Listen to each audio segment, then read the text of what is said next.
నా ప్రాణం ఉన్నంత వరకు నా గుండెలో ఆ దేవత ఉంటుంది.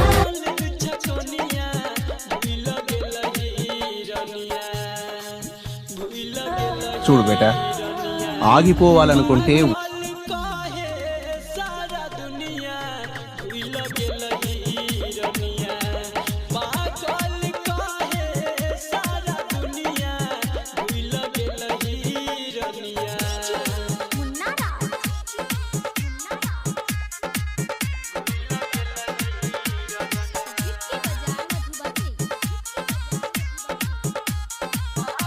ప్రారంభించడానికి ధైర్యం ఉండాలి, కొనసాగించడానికి ధైర్యం ఉండాలి. నీకు సొమ్ములు లేవు అని ప్రారంభించడానికి ధైర్యం ఉండాలి, కొనసాగించడానికి నీకు సొమ్ములు లేవు అని